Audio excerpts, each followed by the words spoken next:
Juste donner une information. En plus de la politique jeunesse et centres sociaux, on a aussi à la ville une équipe de médiateurs. Donc c'est important d'en parler.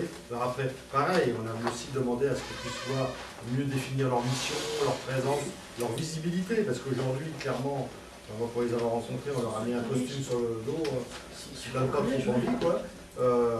Ça, parce que pour être une cible, ils sont très identifiables. Enfin, ça fait partie de la politique prévention sécurité.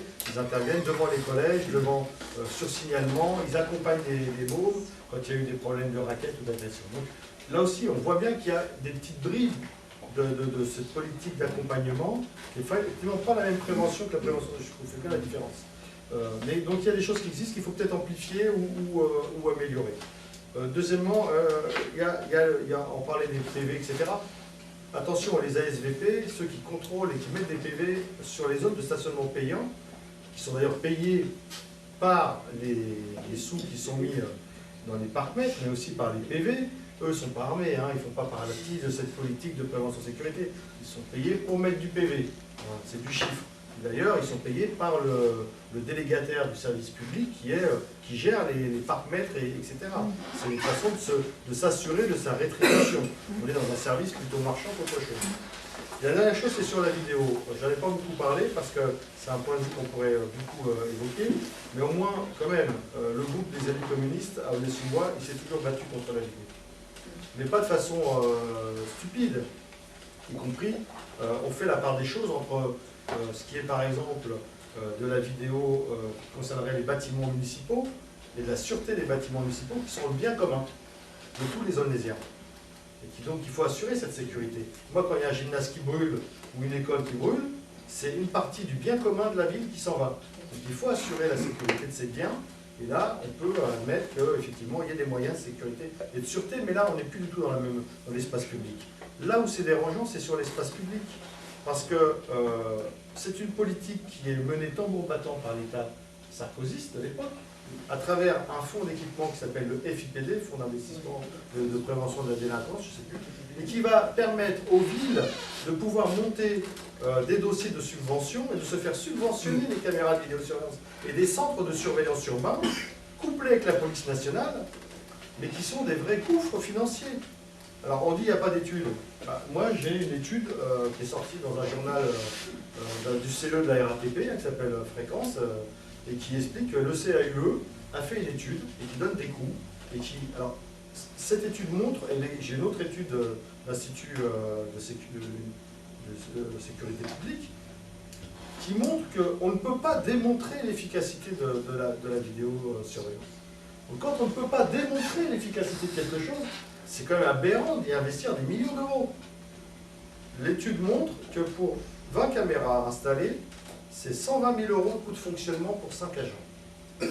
Sur Aulnay-sous-Bois, il y a 26 caméras d'installées. Mais il y en a 17 qui ne fonctionnent plus. Je peux le dire, ça a été dit au conseil municipal. Je ne trahis pas un secret. Mais derrière ces caméras, il n'y a personne. Ou du moins, il y a des gens qui ne sont pas formés pour.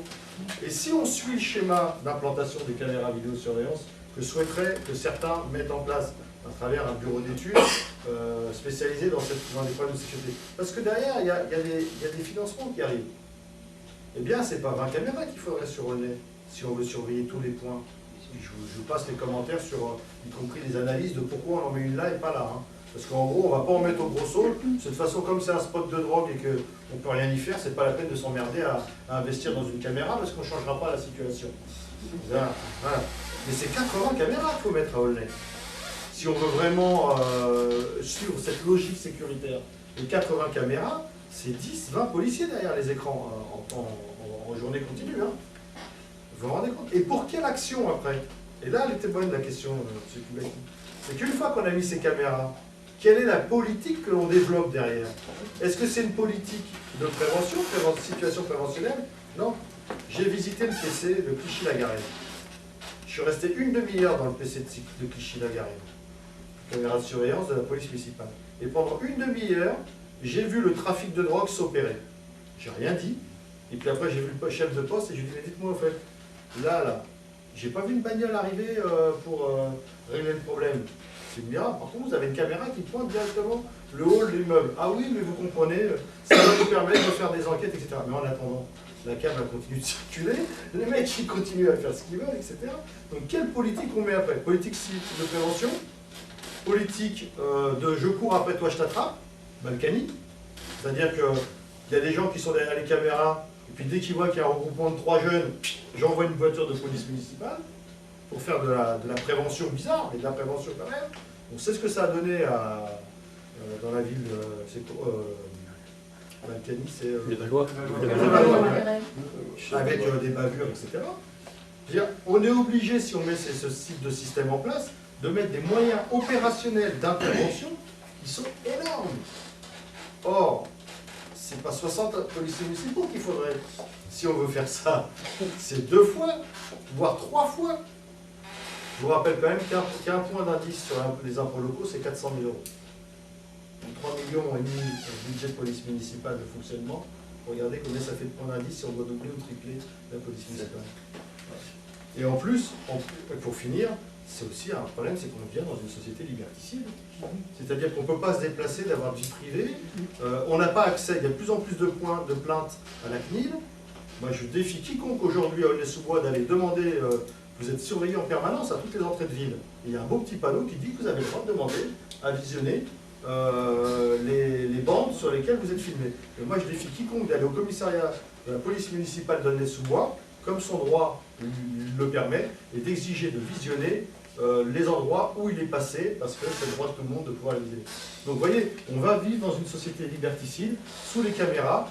Il y a des milliers de caméras dans les transports en commun, il y a des caméras embarquées dans les bus, il y a des caméras dans la rue. À Nice, à chaque feu rouge, il y a une caméra. Enfin, je vous passe les problèmes de l'effet plumeau, l'efficacité réelle des caméras de vidéosurveillance, qui ne sont pas des caméras de vidéoprotection, parce qu'une caméra, comme on le disait dans le papier, au pire, ça enregistre, au mieux, ça visualise, mais ça ne protège pas.